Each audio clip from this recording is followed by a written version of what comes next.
Yep, should be good. All right, what about you, Andre? You good? Yeah, we should be good. You need to turn my mic up. It seems like you're having trouble because I kind of like replied there. I don't know if it's gonna be too quiet on the broadcast. Hey, it's almost like as if I was trying to make a bit because the mics are hot, and I was trying to pump up the people, but like, hey, you know, you excited? You good to go? You good to go? But no, now you're gonna throw me under the bus for having hearing problems. No, you know what? You guys are good to go. We're throwing it live. It's the bit's been ruined, and Andre, you can just talk whenever you want because clearly I'm not that good. Listen, if there's one thing I'm good at, it's ruining bits. Okay, that's the key. Anyways, I take it we're live. So Yeah, we are. the 100% IROC Series brings you to Atlanta Motor Speedway, where we're going to be running the final race in the IROC Series. Cody, it's been I'd say it's been a long road, but it really hasn't. Only 4 races in the entire season. And after the previous 3 races, we got a really close points battle. I'm Andre Grambush, joined alongside Cody Bird, and of course, Carlos goes to push on buttons, bringing all the action to your TVs and computers. Cody, this is going to be one wild race. I was listening into the driver radio earlier in practice, and I heard one driver in particular speak up and say, this race is going to be nuts, because essentially they're going to be plate racing out here. Very little lifting. Absolutely, Andre, and with how close this points battle is, there seems to be one person missing from that battle who had a shot at the championship. Cameron Stone has not been able to get into the track yet here today. Granted, he still has another 3 minutes, but it's not looking good for his championship hopes here today, Andre. But absolutely, right now it looks like it's a 3-horse race between Adam Benefiel, Alexander Vandesant, and Timothy Latham here, Andre. So what are you expecting today? Well, I think Adam Benefiel's definitely going to have a good car tonight. I think he's going to be one of the drivers that everybody's going to be focused on, because if you don't focus on him, he's going to get out front and he's going to get away from you. I think that's how it's going to go. Timothy Latham and Alex Vandesant, they are very talented drivers, and they're going to be really good competition for Adam. So I don't know, man. This race could go any way. Again, it's sort of like a plate race. There's very little lifting. The draft is huge. I was watching earlier. A few of the drivers parked it at the end of the pit road. They did what they call a pit party, where they get everybody together so that they can leave the pits together and see what the track is like in the pack, in the draft. And their lap times were so much faster when they were all together. It's really going to be a high-speed game of chess, and I think whoever makes the best decisions is going to be the champion tonight. But absolutely nothing is for certain. This old surface, I should mention, this is old Atlanta as well, so these cars are not planted. There's a lot of rough surfacing on this track. These guys are going to have to deal with it. It's going to be really interesting. I will say I'm pretty interested in these lap time differentials in practice, though. Bryson Hickson-Bob posted the fastest lap in practice with a 30.496. The closest lap behind him was Timothy Latham, 30.577. So almost a tenth between first and second at a track where they're not lifting. That's pretty crazy. Absolutely, Andre, and like I mentioned, that these times, and you mentioned the plate racing format of this race, I saw during practice cars were 3-4 wide at times.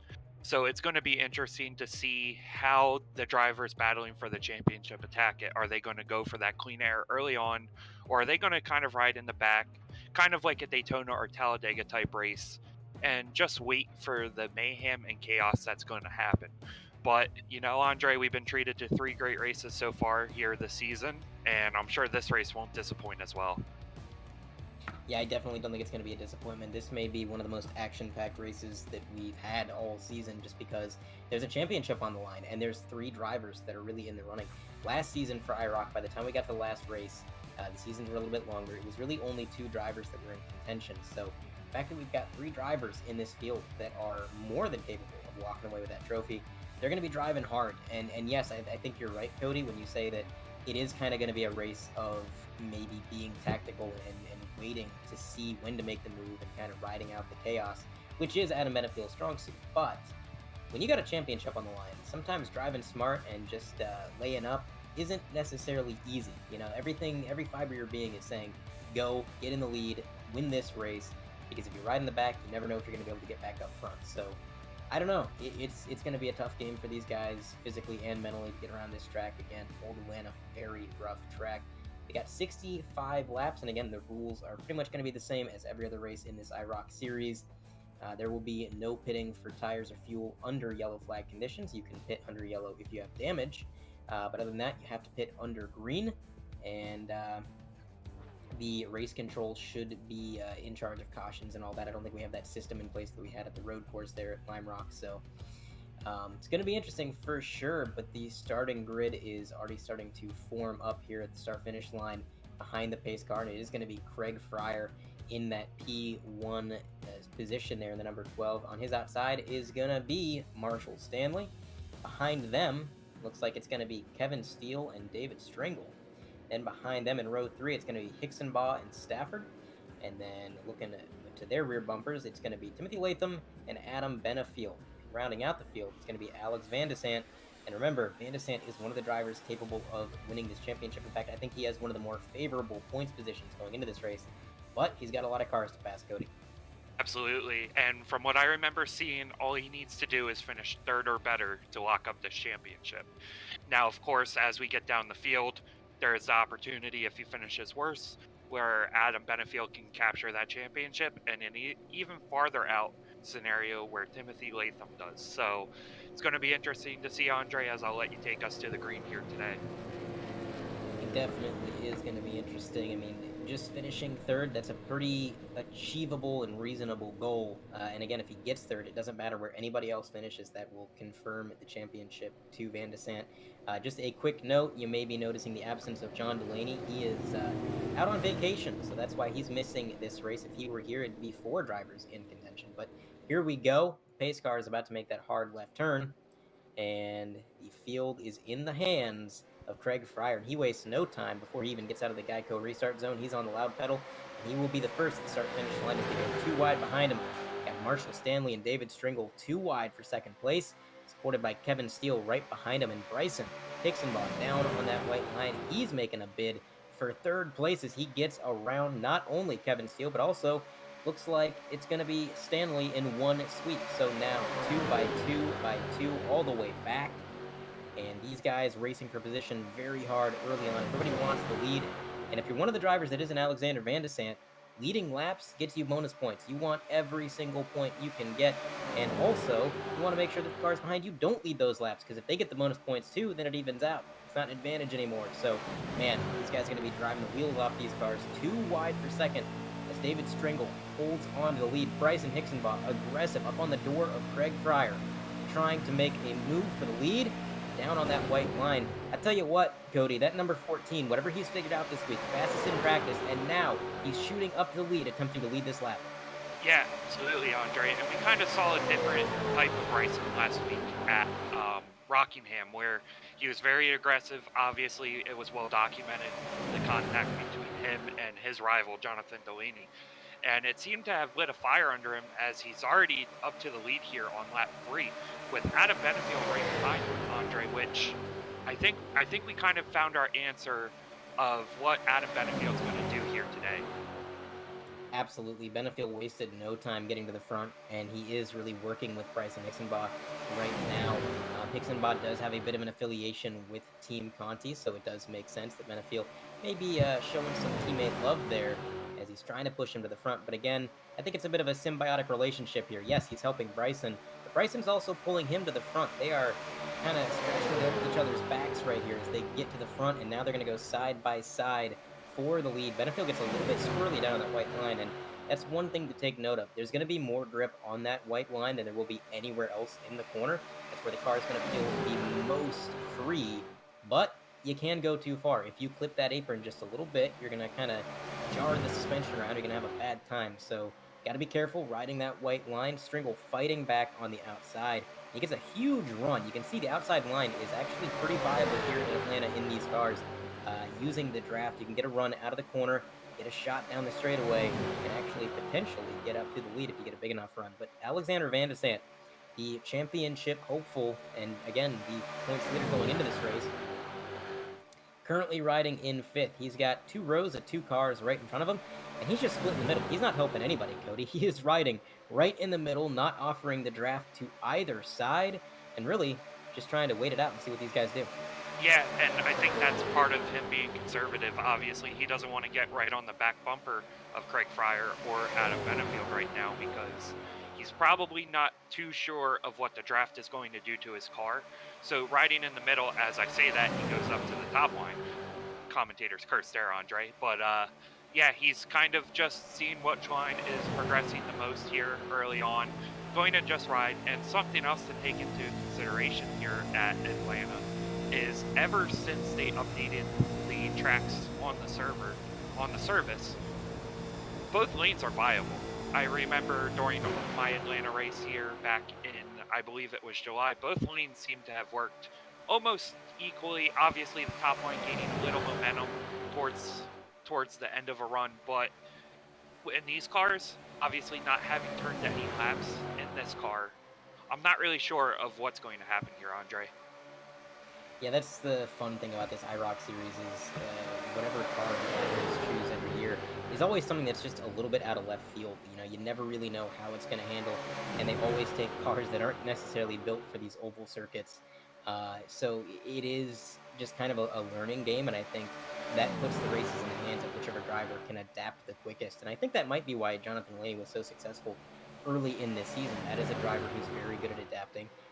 But again, so is Adam Benefiel, and so is Alexander Vandesant. That would be why these guys have been so great all season long. Why they're great on pretty much any car on the iRacing service. These drivers are, you know, pretty big names, and there's a reason for that. But Bryson Hixenbaugh holding on to the lead, and he's actually got a pretty sizable gap. I would say about 1 car length coming out of the corner, and then it shrinks down to about half a car length using the draft going in. But it's really surprising to me that they're not getting alongside Bryson anymore. Again, the speed in that number 14 is astounding, because when you have a track like this where you're wide open most of the time, again, they're only lifting in the center of the corner to set the angle of the car. But when you have a track like this where you're just not... whoa! Big move for the lead. Adam Benefiel tries to slide up on Bryson Hixenbaugh, but he's not going to lead the lap, so still no bonus points for that number 11. Hixenbaugh fights back on the top. And as I was saying, it's so hard to find speed at a track like this where you're on the throttle so much. It really comes down to speed conservation and lane choice, and it seems like Bryson's got that down pat. Absolutely, Andre. And something else to take into consideration here.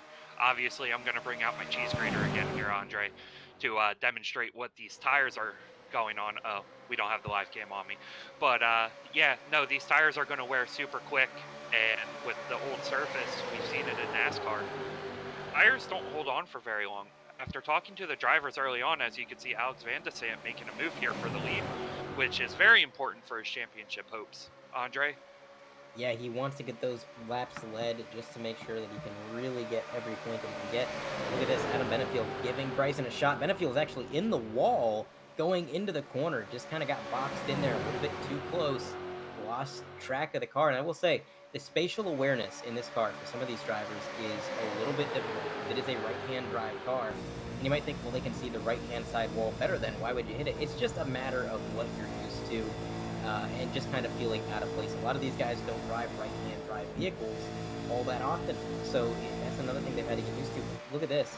Alexander Vandesant not only got around Bryson, but he was able to clear him. So now he's going to dive down and block Adam Benefiel. This is not what Benefiel wants. He doesn't want the number 16 to get any more bonus points than he needs to get. But unfortunately for Benefiel, it looks like the 16 is going to get his bonus points, further extend his points gap, make himself a little bit more comfortable in this race.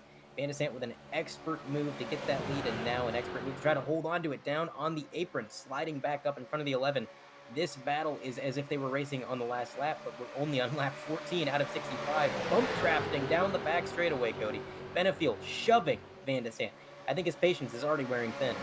Absolutely, and of course, with it only being lap 14, these drivers are going to have to start thinking about how aggressive do I want to be early on? Do I want to get to the lead early, lead the laps, get the bonus points, or do I want to be there at the end? Because something that was in last week's race, they had fast repairs, Andre. This week they don't. So if you destroy your car, you are done for the race. And to lose a championship that way, I'm sure no driver would want that to happen. And these guys, they're just going out there and racing like it's a casual Sunday. Absolutely. Here goes Benefiel. Is he going to be in the lead at the line? I believe he was. Adam Benefiel led the lap. So now both drivers, Adam Benefiel and Alexander Vandesant, have the bonus points for a lap led. So that kind of evens it out. Vandesant Still needs to finish third to confirm the championship. But look at this, a huge shot from the 16 to the number 14. And it looks like Bryson's going to try to get back to the lead. David Stringle, who led early on, he's right behind Adam Benefiel, and he's trying to make his bid to get back up front. Kevin Steele not far behind him. This pack is just completely from front to back, bumper to bumper. We've only really been talking about the leaders, but make no mistake, everybody's still here, and they're still in the game. All the way back to Joe Stafford, currently running P9. He is on the bumper of Timothy Latham, who also is mathematically eligible for this championship. And I think these guys in the back, Latham and Stafford, they've got the speed. I've seen them get some pretty monster runs towards the main pack up there. But I tell you what, I think they're doing exactly what you said earlier at the top of the broadcast, Cody. They're riding out the chaos. Yeah, and I think Timothy Latham knows that his biggest chance of winning this championship is to be there at the end. Obviously, needing a lot to happen. I remember looking at the stat. He needs, I think, Adam Benefiel and Alex Vandesant to finish below 6th place. So he's just going to hope here for the best, hope that those two are the only 2 cars collected to really have a shot, as Bryson Hicksonball is pushing Adam Benefiel back to the lead. And it looks like he's kind of content to ride there for now, trying to get him the most laps led bonus that he needs. Yeah, he's trying to get him up there, but it's such a battle for the lead. It seems like whoever gets up front just can't hold on to it very long. When we saw the number 14 and get about a car length out, I thought maybe he's going to be able to get just far enough away that he'll get out of drafting range and he'll be able to just use that lead to dominate this race. But just as I was talking about him while that was going on, the rest of the pack caught right back up to him. So it's really difficult for anybody to maintain the lead, no matter how aggressively they block. And when it does come to blocking, they got to be smart about it. Because as you mentioned, no fast repairs. If you damage your car and you destroy it, that's it. You're done. So you got to make sure that, yes, you want the lead and you want to be aggressive, but you still got to be there at the end of the race. Absolutely, Andre. And as you can see, Alex Vandesant's kind of on an island on his own right now on that bottom line. It looks like the line has started to move towards the top, and of course, just as I say that, Bryson Hicksonball and Adam Benefiel high for the low line. Why else would that happen, Andre? And you can see Bryson Hicksonball going for this lap lead here, and I believe Adam Benefiel held it at the line there, Andre.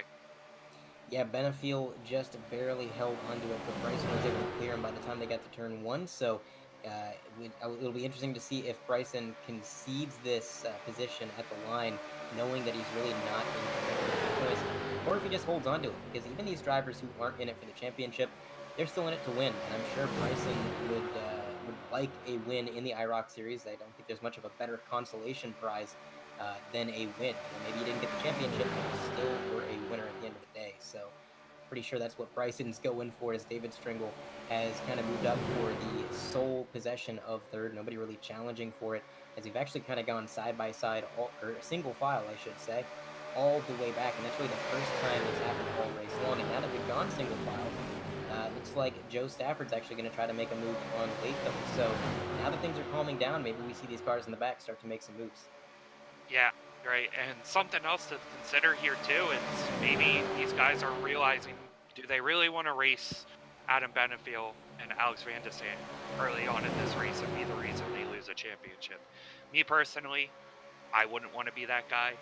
I don't know about you, Andre, but it just seems like these guys are starting to take it easy. And as I mentioned, fuel window's about 40 laps. So you would have to think here, coming up shortly, that some guys may start to think about early pitting with it only being a 65-lap race. We're almost in that fuel window for these guys to make it to the end. But at the same time, you got to think about tires. You don't want to go 40 laps on a set of tires when you may be able to split this race in half and kind of have the same tire wear throughout the race. Absolutely. And you know, for me, it wouldn't be much of a choice whether or not I could race with Benefiel, because he'd just be 2 laps ahead of me. There wouldn't be much competition there. But I think you're absolutely right. And it's going to be fun to watch, because this is a lot more tame right now than I was expecting. I think this is the drivers putting on their thinking caps here and kind of taking off their driver's hats, where they're going to instinctively try to lead every single lap and be as aggressive as possible. These guys know they got to be here at the end. We're not even halfway through this event. Lap 25 out of 65, as Kevin Steele makes a move down low on Stringle. Those two got really close door to door, but no contact. And Kevin kind of on his own down there in the draft. Nobody to help him. He's going to fall back because of that. That's kind of something they got to think about, Cody. Anytime you come to a track where the draft is important, lane choice is key. If you don't have anybody to help you, it's going to be nigh on impossible to actually make an overtake. And Kevin Steele, he had an attempt at third. Now he's dropping all the way back to fifth. Andre, and you just taught me a new word there today. I won't even try to pronounce it like you just did. But as you can see, it looks like Bryson Hicks. Wait. What word? Ions or something like that? Nigh. Nigh is one word. Nigh on impossible. Oh, okay. Thank you there, Andre. We know my pronunciation of stuff isn't too good, so give me some credit there. But just as we were talking, it seems Adam Benefiel has passed Bryson Hicksonball here for the lead on lap 27. And Kevin Steele, that's a name we have to watch. Obviously, wasn't in attendance last week. Kind of gave up any shot at repeating as IROC champion, but he's somebody who has shown a lot of promise in whatever IROC car we have. Obviously winning the championship last year. I believe it was by 1 point, Andre. So he definitely wants to go out and get this win just as much as Bryson Hicksonball and Adam Benefiel, and he's going to be somebody that races aggressive for it. Absolutely. Again, for these drivers who weren't able to be in contention for the points championship, there's no better consolation than a win. And so both these drivers are going to be driving extremely hard trying to get that top spot. And I don't think they're too concerned with the other drivers' championship. Of course, they're not going to wreck these guys, and they may be a little bit more courteous to them. But at the end of the day, if they can get the win for themselves, they absolutely will. They have no obligation to anybody else. And that's kind of the beauty of this IROC series. It is a series that the admins of the 100% Cup Series just kind of put on for fun on the off season every year. It's a very short season, so nobody has too much stock, too much investment invested into this series. And so when it's kind of something that you're just doing for fun and for the heck of it, that opens the door for these drivers to really just go out there, try hard, and not really worry about ruining something that somebody's been working towards all year long. We've only been doing this for a couple weeks, and it's about to be over. So kind of takes the drivers off the leash, allows them to do what drivers want to do, and it's a lot of fun to watch. Yeah, Andre, and I mean, over the past 2 seasons, I mean, the first race of the IROC that they ever ran was a tie. So these guys, like we say, like, we're not sure how they're going to compete. We've seen in these 4 weeks, these guys have either adapted or have just flat out dominated in these cars. And we're seeing it with the points battle between 3 drivers. Like you mentioned, last year there was only 2. So these guys are definitely comfortable in these cars. They're not afraid to mix it up with, I mean, we have a former Coke Series driver in this race, Andre. They're not afraid to go out there, race side by side with him, not really give him any room, and it's provided great racing, and we're seeing it here again today. It really has, as David Stringle is getting a huge shot from Kevin Steele. He's going to try to get up to third as Alexander Vandesant holding the top line. I've been watching Alex for a couple laps now, and I've noticed he is running a lot higher up on the track than anybody else, and I got to wonder if that's not a move to try to conserve tires. You did mention that this track's kind of like a grater to these tires, and they're going to go away pretty quickly. Well, we're closing in on halfway through this event, and if you run the top line, you're not cranking on the steering wheel as hard. You're taking it a little bit easier on the tire. Even though it's a longer radius, you're not turning the tires as sharp, so you're not sliding them, you're not scuffing them. And if Alexander Vandesant can have just 5 or 10% better tires by the end of this thing, that could be the difference. That could be the championship. And right now, he's running exactly where he needs to lock the championship, right there in third. And Cody, before the race, you went down on pit road. You talked to some of the crew chiefs about fuel mileage. What did you hear back about fuel mileage? So I heard about 40 laps. Now, are they going to try to, like I mentioned, short pit, try to get some fresh tires, split the race in half, or are they going to run that fuel cell dry? In my opinion, I think you'll see some of the guys who aren't really racing for the championship, as you see Alex Vandesant goes in deep into turn 3 and 4 and wash Adam Benefiel up the track. That's huge for the championship, Andre. Yeah, Benefiel has dropped all the way back to last position there in P9. He is behind the number 2 of Marshall Stanley. So he's dropped back huge. I mean, that is a lot of position loss, but again, Benefiel's gone through the field once. He can definitely do it again, but it's going to be interesting to see what he chooses to do, because we are closing in on that 40 some odd lap mark that you mentioned. They got a pit for fuel. They can't go much further than that. Does Benefiel say, well, okay, we're really close to the pit sequence and I've just been shuffled to the back of the field? Maybe he short pits. That could be an option. I mean, getting that fresher tire just a little bit quicker that could be a huge advantage. Yeah, Andre, and something else to see here, Alex Vandesant made it to the lead there while we were watching Adam Benefiel fall to the back. But of course, if there's one guy I do not want to mess with when angry, it would either be Adam Benefield or Cameron Stone. And right now, I think Adam Benefield's probably not driving too happy right now, Andre, in that car. No, not at all. He got shuffled up into the wall, maybe got a little bit of damage from it. You got to imagine he's getting a little bit heated in that car. Benefiel is a very chill guy off the track. Like, you get him in a chat when he's not racing, and he's just one of the most easygoing, funny dudes you could hope to meet. But you put him in a car, it's like Dr. Jekyll and Mr. Hyde, man. You put him in a car, and it is all about the competition. It's all about winning, and the tempers can definitely flare. So I think you're right, Cody. If there's anybody on the track right now that you might want to give a little bit extra room, it could be that number 11. Yeah, and I mean, we've seen it multiple times throughout the year as well. I mean, him and Bryson Hixenball obviously had their run-ins early in the year, and it definitely made people race Adam differently. And then it seemed like that kind of lit the fuse under Adam to go out and win that championship last year. But as we go back to the battle for the lead here, Bryson Hixenball is battling back on Alex Vandesant for this lead, trying to help his de facto teammate in Adam Benefield prevent Alex from leading the most laps. Yeah, he's definitely going to have a hard time leading the most laps at this point, being shuffled back through the field.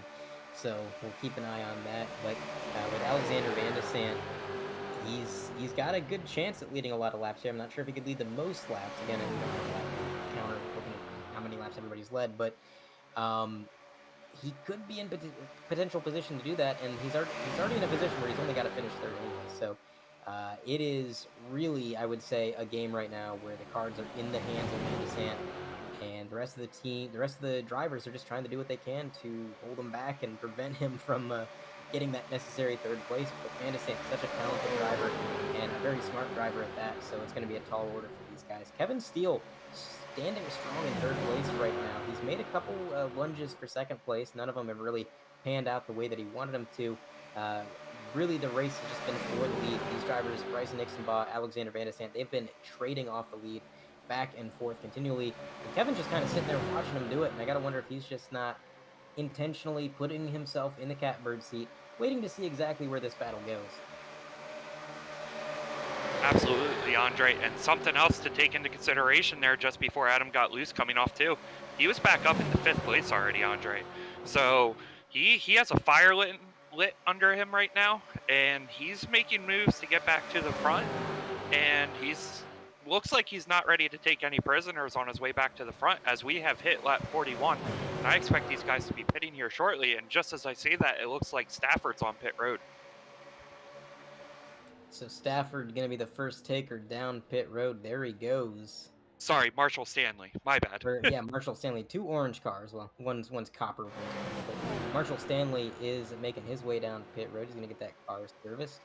And it looks like Joseph Stafford will join him alongside Alexander Vandesant, also coming down pit road. So there we go. We wondered who was going to get the short pit. It's these 3 drivers, Cody. I got to ask, how much do you think these fresher tires are going to be an advantage for these guys? I mean, I do think the fresher tires will be an advantage, but the key is that these guys are gonna need to come out in a group. Obviously, fresh tires mean a lot, but at the same point, if you don't have the draft to kind of build that speed, these guys still may be turning quicker laps, and that could cause a major factor in how this championship ends up being decided. It absolutely could.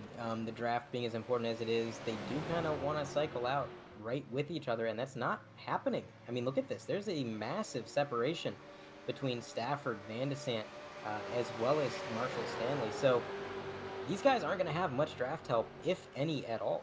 Meanwhile, you've got this giant pack of leaders still on the track. You've got Kevin Steele, Bryson Hixenball now making his way down pit road with Adam Benefiel. Now, here's the difference. Benefiel, as well as David Stringle and Bryson Hixenball, all 3 of these guys came in pit road right on each other's bumper. So when they leave, it's going to be the same story. They're going to have the advantage of the draft that Alexander Vandesant doesn't. So unless we get a caution, this could really shake up the running order. Yeah, Andre, and something else to look at, and just as we mentioned Kevin Steele earlier, he's currently leading and doesn't look like he has any interest in pitting anytime soon.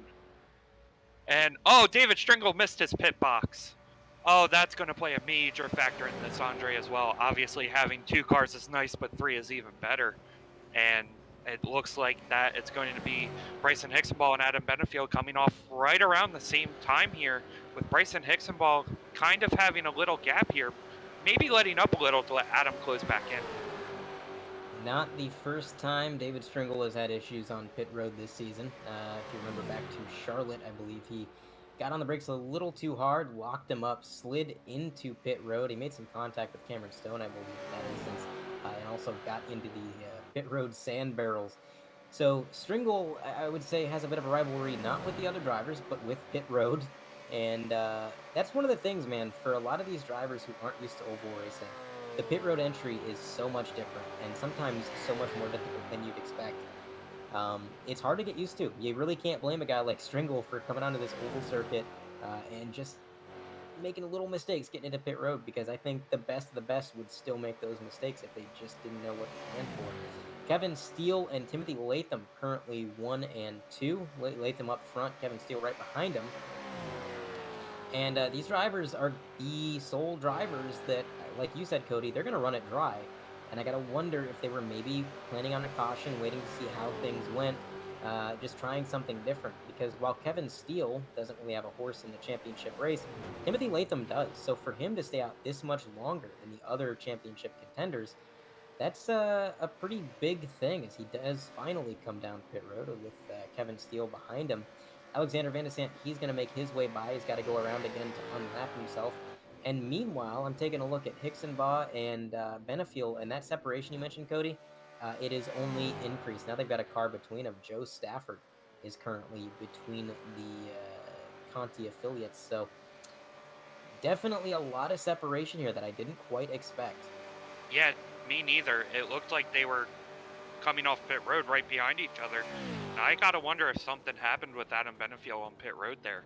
But thank you for reminding me about pit road earlier, Andre. I tried to collect rent on those barrels and got denied. So definitely not a good business venture to get into if you're thinking about investing in that. But yeah, this race is obviously going to be coming closer and closer, and it seems like Alex Vandesant is going to be the leader, and he is, with Craig Fryer in second and Marshall Stanley in third. Yeah, it's been a quite interesting turn of events as we wait for the field to kind of cycle out. You can see exactly where everybody will be officially, but regardless of the running order, there is massive separation between everybody. Although Bryson did just pick up a drafting partner in Marshall Stanley. These two just kind of locked bumpers coming through the trial. Currently running third and fourth respectively. So that draft could be a big thing, but Bryson's not staying behind him. He's actually instead going to opt to make a move on the high line. That's going to put him up to third place. Now his sights are set on Craig Fryer and Alexander Vandesant, who currently has the lead. Now, yes, Vandesant cycled out without any draft help, but honestly, so did everybody else. So that disadvantage we thought he was going to be at just didn't pan out. So he's actually got the lead. He had fresher tires earlier than everybody else, so he's able to build up a comfortable gap. And now the only thing he's going to have to do to pay for getting those tires early is he's going to have bad tires later on. But it's such a short race, I don't think that's really going to matter. Vandesant with a massive lead, good enough tires, and nobody behind him really linking up to draft and work together. This could be his race to lose, Cody. Yeah, something else to take into consideration here. I had my eyes on Adam Benefiel there. It looks like he got loose about 2 to 3 laps ago, and currently missing the right front quarter panel, right front quarter panel of his car.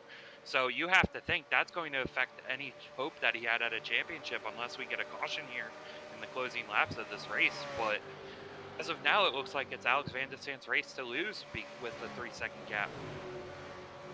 It absolutely looks that way, but again, we don't want to give him the commentator's curse, so we're just going to say that things look good, but nothing is certain in the world of motorsports. And actually, look at this. 2 drivers have finally linked up, it would appear, Craig Fryer and Bryson Hixenbaugh. And again, this is that raw speed we saw out of the number 14 early on in this race. Bryson is passed 2 or 3 cars pretty much on his own, and even the cars that he's passed have not been able to use the draft to kind of stay on his back bumper and maintain that momentum. There goes Bryson down to the bottom. He's not going to link up with him. It's not going to work with him. he's going to try to claim second place. So that's really surprising to me, Cody, because I would think the smart move here would be to link up with that number 12 and try to run down the leader because the laps are winding down. We're on lap 53 out of 65, only 13 laps to go, and they're not really working together. And we have major championship implications here, Andre. Adam Benefiel has gone to the garage here today. So that damage is a little more severe than we originally thought. But huge championship implications, Andre. Yeah, that is unfortunate for Adam Benefiel taking it behind the wall.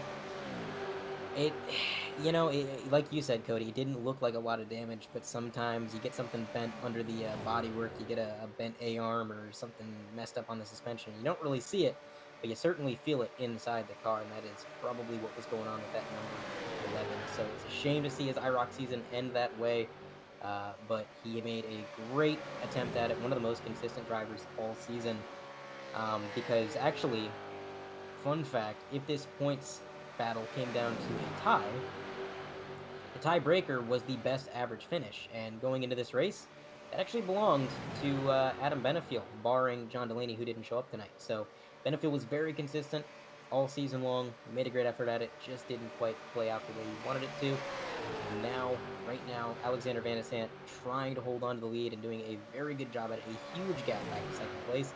And unless Fryer and Latham can really push that 14 up there and do it quick, they're going to watch that number 16 drive off into the sunset with the championship trophy. And how great of a feeling must it be having a 3-second lead with 10 laps to go with a chance at a championship here. And something else to look at behind him is these drivers are side by side. I don't believe that's going to be helping them too much get to the front here. And obviously Timothy Latham and Kevin Steele have the freshest tires in the field. So you have to think they're going to be moving here to try to get to the front. Also, Andre, we have somebody at the Infield Care Center. I don't know, should we interview him or do you? Yeah, let's go ahead and bring him up real quick. We got 9 to go. Adam Benefiel, you got a copy? Yep. Well, Adam, it's an unfortunate end to your season. Looked like you got some damage on the outside wall there early on. You were kind of struggling with it. What was going on with the car, man? I mean, we were, chilling, doing what we had to do, and I guess Alexander got trigger happy and tried to take an elevator ride to the from the bottom to the top and caught us in the left front, and he gave me wheel damage. So I fought that, and then went down pit lane, come out, and something didn't feel right. And the second Kevin come out of the pits, we went back down in turn 1, and it just didn't turn, went straight into the wall. So hate it. Really wanted this one. Wanted to try to do the three-peat with the championship, Rookie of the Year, and an IROC Series, but ain't gonna happen. Yeah, it was one of the very few incidents we've seen. It was unfortunate that it damaged your car the way that it did. Watching you out on the track before that incident, it looked like you were working together with Bryce and Hicksonbaugh. Was there a little bit of a camaraderie there, or was it kind of just trying to use whoever was around you to get up front?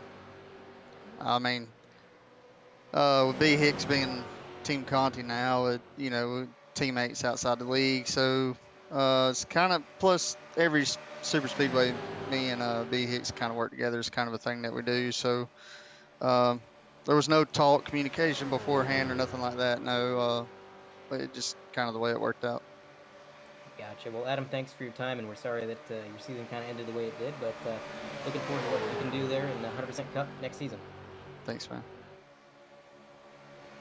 Adam Benefiel out of the booth, very disappointed, and understandably so. I mean, we've had one incident all night long, Cody, and it was enough to take him out of the race. And again, it didn't look like much. It was just a nudge, but he got that wheel damage that he mentioned, and that is something you definitely don't want to get with these. You don't want to get it with any car. These Australian V8 supercars, you don't want to get any sort of drive gear issues like that. So, unfortunate. But Alexander Vandesant still holding on to the lead. The gap to second place has pretty much stayed the same, except now, instead of Bryce and Hicksonbaugh, it's Timothy Latham. Latham and Kevin Steele have both gotten around the number 14, so Bryson dropping down to P4. Craig Fryer right behind him. We have a bit of a pack forming behind our leader. I mean, we've got all the way from second back to fifth. So kind of like we saw early in the race, just a bit of a pack drafting together. It took them a while to find each other, but they did get there in the end. Unfortunately for them, they didn't find each other in time because we're on lap 62, coming to lap 63 actually, out of 65. It's going to be 3 to go and a 3-second lead for our leader. Yeah, it's going to be very tough for this pack to catch him. And like you mentioned, Alex Vandesant trying to drive off into the sunset. And I mean, as crazy as the races have been, this race has, with fuel, gone caution-free. So it has played a factor with fuel strategy and how they were going to play it out. As you can see, Timothy Latham making a move back on Kevin for second, but it may be a little too late here for Timothy Latham as we come down to 3 to go. Yeah, it's going to be 2 to go at the line. Alexander Vandesant still with a 3.4 second advantage, and actually, surprisingly, the lead extended by a tenth that time. Last time around, it was 3.4 seconds, now 3.5. So even on his own, he's managing to pull away. And this is what Vandesant's good at. We saw this at Charlotte, how good he was at these tracks where speed conservation and momentum building is key. He's very good at that. And a track like this just allows you to use that sort of skill set.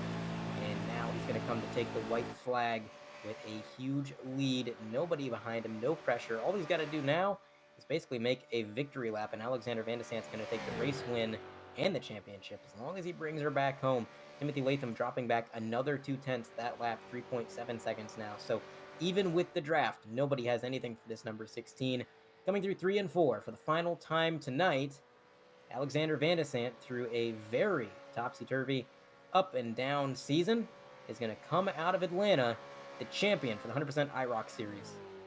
Man, how good of a season was it for him, Andre? Obviously, back-to-back second places, and then last week having a 9th place finish. But he earned the championship as he was definitely the most consistent driver here throughout. Yeah, and those 2 second place finishes were key. That that 9th place finish that he had really could have been a major setback, but with that consistency that he had all season long, he built himself enough of a cushion that he could afford to make such a mistake, and ultimately, he's the champion. So an impressive season from Alexander Vandesant.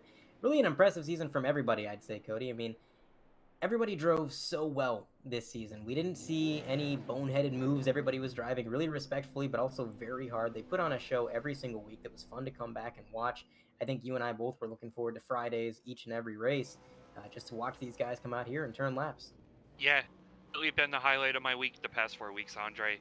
Kind of hopping in a different role here, hopping up in the booth before the season starts, and I'll tell you what, man, it's definitely getting me in a kind of mood to kind of broadcast some more here, Andre, but it definitely has been fun, and I would, like I mentioned before, thank you guys for having me up here, and believe we'll have some interviews here coming up, Andre.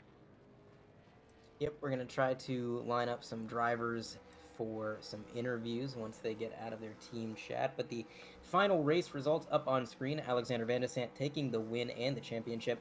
Timothy Latham bringing home P2. Bryson Ixenbaugh in third. Kevin Steele fourth. Craig Fryer behind him. Joe Stafford, Marshall Stanley, David Stringle, Adam Benefiel is going to round out the field 14 laps down after that wheel damage. So there you have it. And again, we're going to give these drivers just a moment to get out of team chat. So we're gonna turn the mics cold, and we'll come back momentarily when we have the interview set up.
technical issues there, Bryson.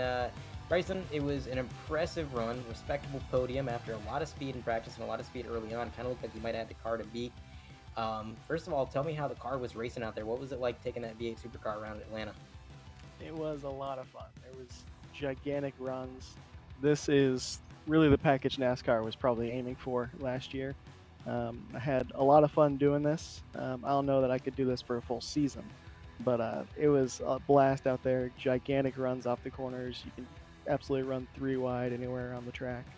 And definitely felt good controlling the lanes early and leading some laps.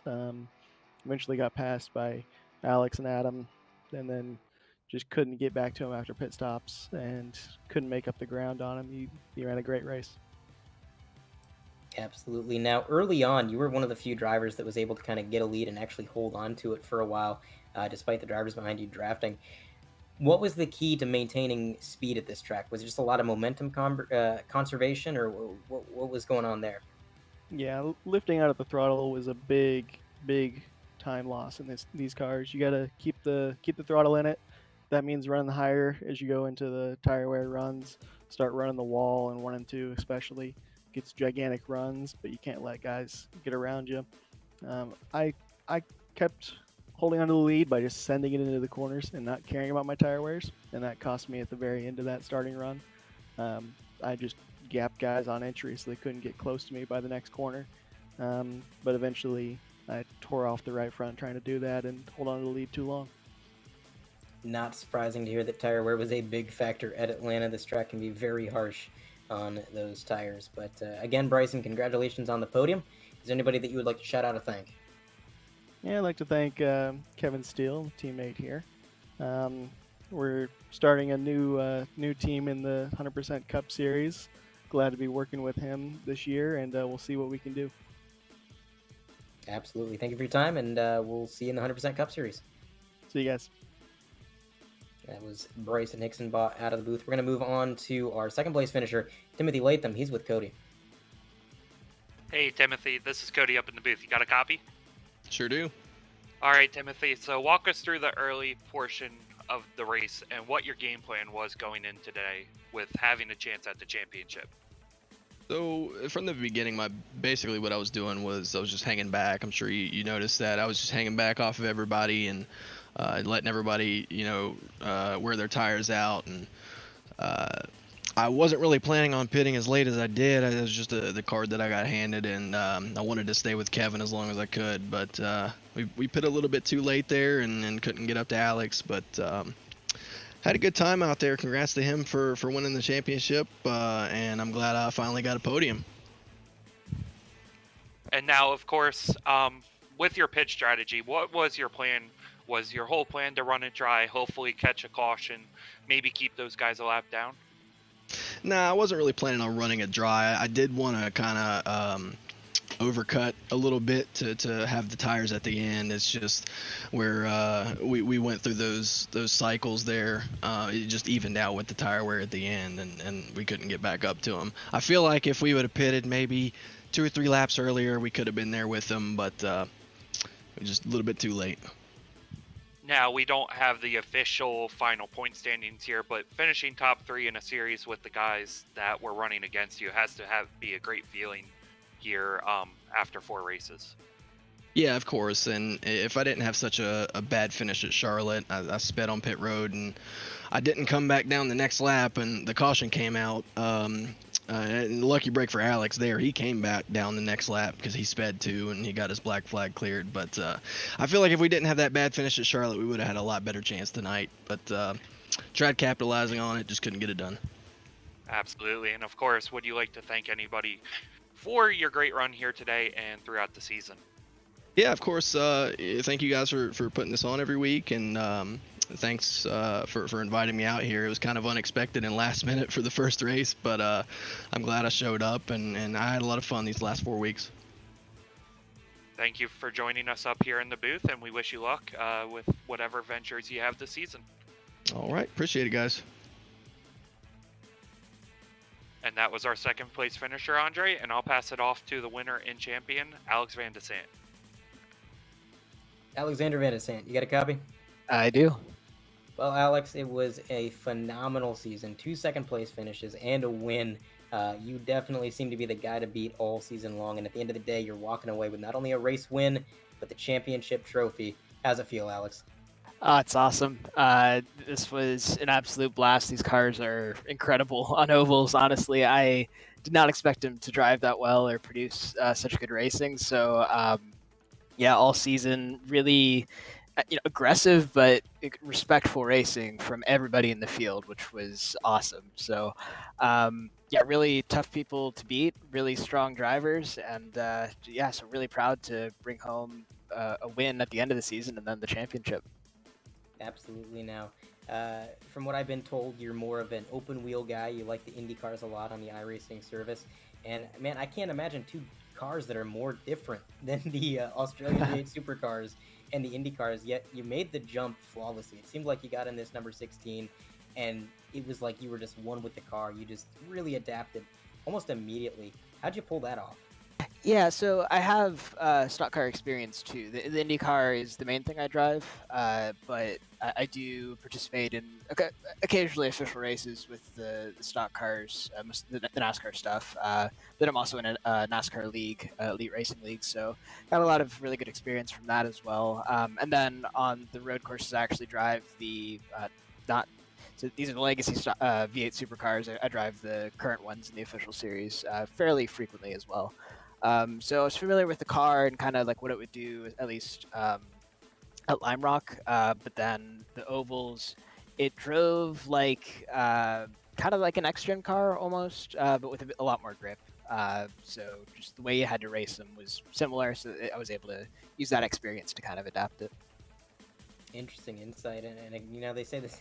The saying is "Jack of all trades, master of none," but it really seemed like you were the master of all these cars out there. Because again, you just climbed into that thing and did a phenomenal job all season long.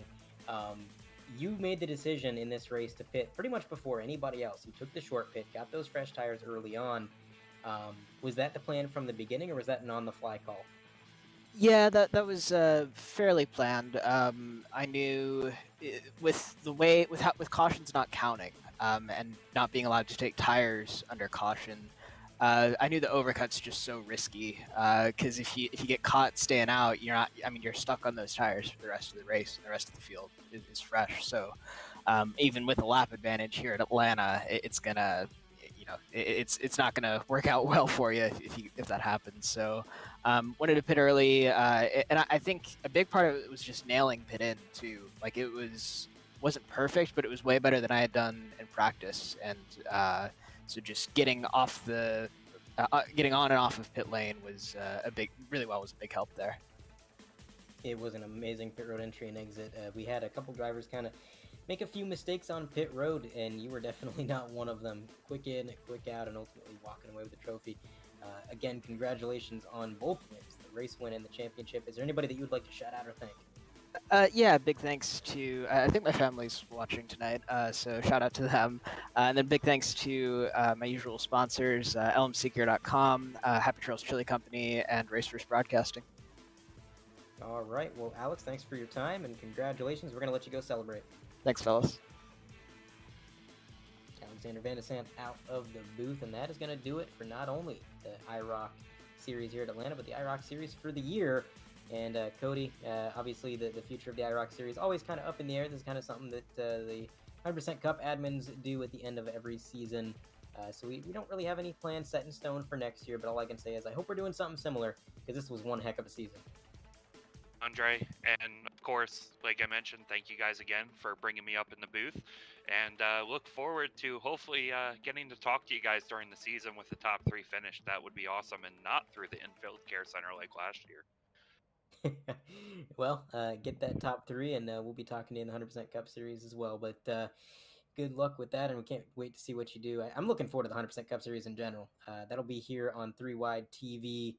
We're going to be broadcasting, I believe, the Daytona 500, and I believe the entire playoffs. There's going to be some off. I don't think we're doing the whole season this time, but there'll be a lot of races, nonetheless, a lot of action brought to your screens, and it's going to be exciting. So that is about going to do it for the IROC Series and our post-race coverage. I'm Andre Grimbush, joined alongside Cody Bird, and, of course, producer Carlos Acosta.